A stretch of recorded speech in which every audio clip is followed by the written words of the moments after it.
Coverage credentials verified. Welcome, Sam. Security measures lifted. Weapons detected. Be advised that usage is restricted inside facility grounds. Chiral decontamination in progress. No anomalies detected. Welcome, Sam.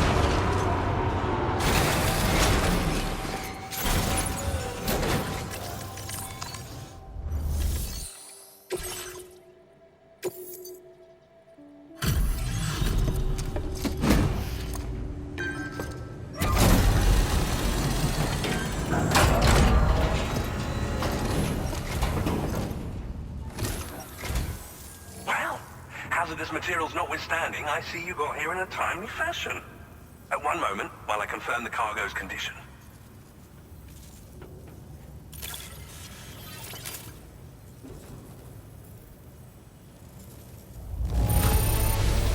Now this is great. One of the finest looking deliveries I've received. Well now, this was not a delivery I was expecting you to bring to my door. I'm on the cusp of a breakthrough, thanks to you. Let's both continue to give it our all. Go ahead and connect your Cupid.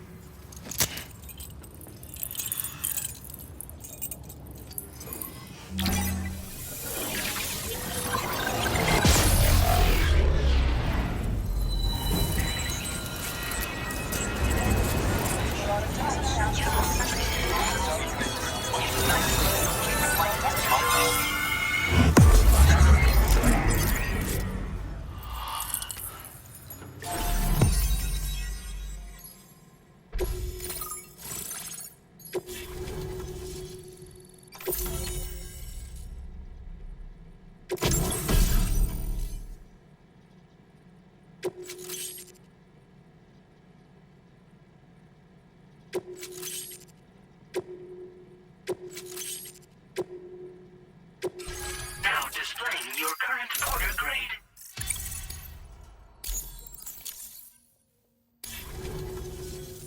On the network at last, eh? I've been waiting for this moment for so very long. This should enable me to increase the pace of my research into new defensive solutions. As for the cargo you brought me, it's the culmination of the Phantom Smith's recent efforts. I applied a few finishing touches, and voila! I can now share with you the data for a chiral cannon. It is a devastatingly powerful weapon that can be mounted onto pickup off-roaders. You'll find it deals unparalleled damage to BTs as well as ghost mechs. Which might come in handy, since it's not just armed survivalists that have been sighted recently. It's ghost mechs too. It's hard to say, but Higgs might be up to something.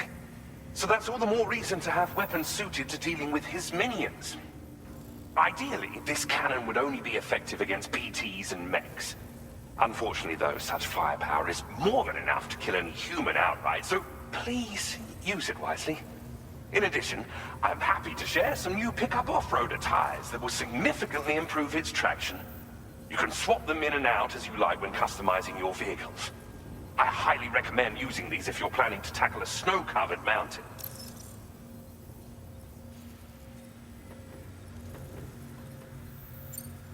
It fires chiral particles at an extremely high velocity. Its considerable size makes it impractical to carry, so we've designed it to be mounted on pickup off-roaders instead. Whilst it needs a moment to charge before it can be fired, it boasts tremendous stopping power. And it will automatically track hostile targets, allowing you to engage with ease whilst driving. Giant BTs and ghost mechs are tougher than ever these days. It's truly unfortunate, but we have no choice but to rely on weapons of this caliber. A necessary escalation to combat Higgs and his forces. But I must also reiterate that due to the destructive potential of this cannon, it should never be used where humans may be harmed.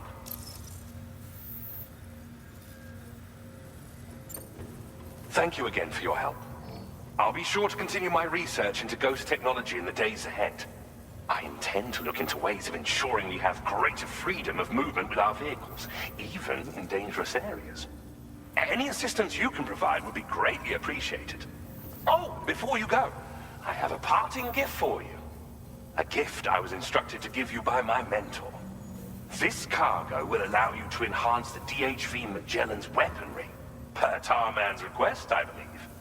I'll need some time to prepare it for transport, though. In the meantime, please avail yourself of the private room here.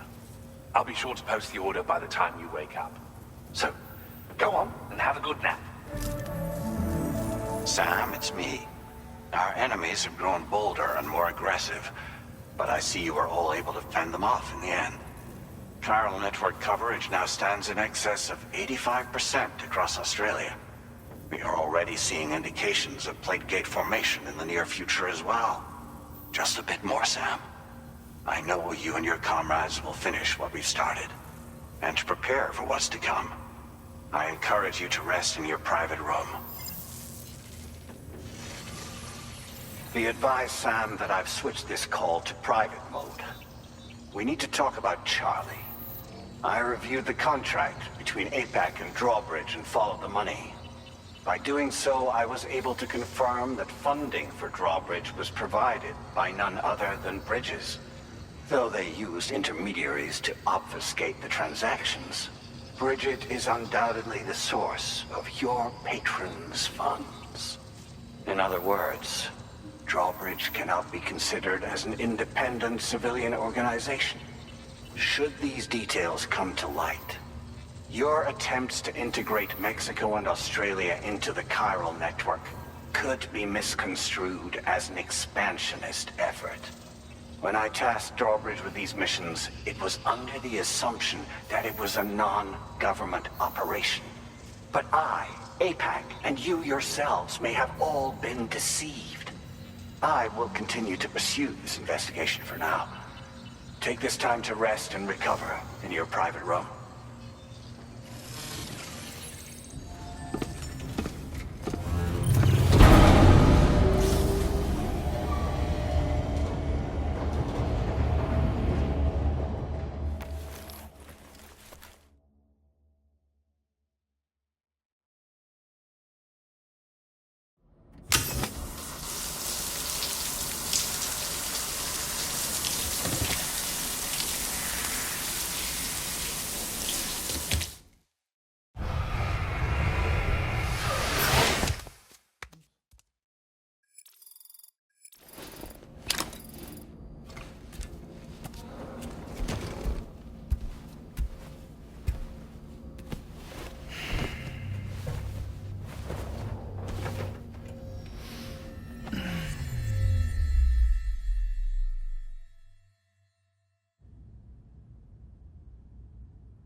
Administering shock. Stand clear.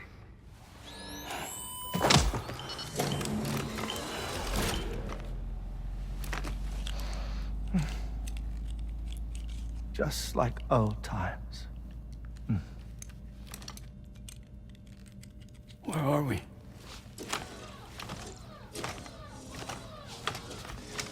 This place does wonders for my mood. The repairs to the DHV Magellan are still ongoing, so I thought to return here and see if I couldn't make progress with our Lou investigation. Learn anything new? Well, at the Motherhood's facility, we managed to confirm that Lou's original serial number was none other than BB00. And this is what I found when I attempted to search for associated records. To build the chiral network, 9 sacrificial BBs were prepared. However, the network's original design required only 1. A single sacrificial BB unit, facilitating chiral communications across the entire North American continent. This approach called for what was dubbed a core bridge baby, and BB00 was a lucky candidate assigned to play this role. However, Bridges subsequently abandoned the idea, their tests having failed to yield the desired results. And so it was that the model requiring multiple sacrificial BBs was ultimately adopted. Meanwhile, Lou was placed into storage for an extended period, and for reasons yet unknown, inherited the identity of BB-28. Records indicate that the Bridges research team was responsible for the reclassification. Were they trying to cover up the earlier experiments by falsifying Lou's production year, perhaps? Or did Bridges have some other hidden agenda? I'm afraid that remains unclear. Well, we now know Lou was born 11 years ago. There may very well have been a connection with Neil. You know, my fondness for this place isn't wholly nostalgic. It has the most delightful hot springs, you see. Though, truth be told, even they aren't my favorite thing about it.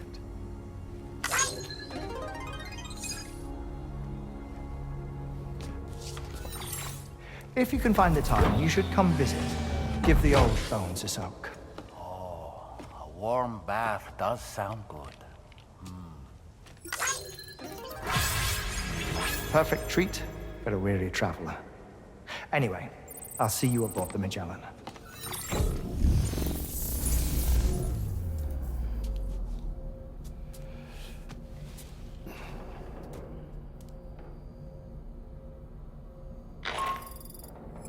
Do you read me, Sam? This is Tarman. I've relocated my hand at last, out there on the currents, bobbing along like before. Now that our connection has been re-established, I should finally be in a position to wrap up repairs on the ship. But that won't be enough for what's coming. We need to improve our weaponry as well. South Fort Knot is home to an exceptional researcher. It so happens that they were instrumental in the construction of this fine vessel, and they're preparing the latest and greatest weapons for our use as we speak. Just a few more hurdles, Sam. Access the South Fort Knot delivery terminal and take care of the main order for me.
Hello, Sam. Feeling rested and refreshed? I finished preparing your next delivery for you. The equipment to enhance the DHV Magellan's weaponry. You'll find it utilizes cutting-edge technology, the fruits of our recent research. Oh, and my mentor also asked that you deliver a hearty good day to Tarman. Anyway, take on the main order and pick up the cargo.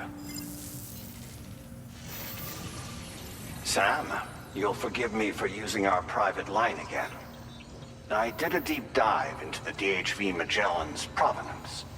While it is indeed a civilian vessel that has been retrofitted for this mission, the financing for that work appears to have come from Bridget's own accounts, just like the funding for Drawbridge itself. It would be fair to say that this would make it a government vessel, in effect. Charlie was involved in all of the relevant transactions as well. This only increases the likelihood that Charlie has connections to the UCA. Of course, it now seems likely that Charlie does not exist. In which case, these actions may have actually been the work of APAC. If everything, including the extension of network infrastructure, was simply a pretext for territorial expansion, then it's plain our company has made a grave error. Further investigation is warranted, but that will require a little more time, as will the DHV Magellan's repairs, for that matter. This is a delicate situation that requires caution, and we cannot afford to ignore the threat that Higgs poses either. As such, your best course of action is to continue to undertake main orders and prioritize linking up the remainder of the continent. As always, I will contact you if and when I learn more. Don't let us down, Sam.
Vehicle ready.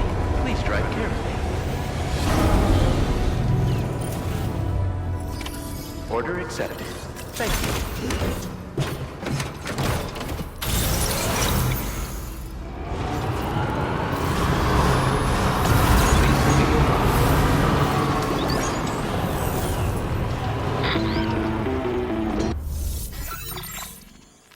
Sam, it's Deadman. Hartman is away on the beach, so I've taken the liberty of borrowing his Ha again in his absence. I've also been making use of my own time on the beach to scour the UCA database for answers about BB-00. As I told you before, it's much easier to get around their security from here. We previously thought that BB-00 was placed into storage and reclassified as BB-28, and that this was done by Bridges to conceal the existence of the Court Bridge Baby program from the public.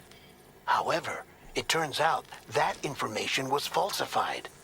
And now we know what really happened. Bridges intended to decommission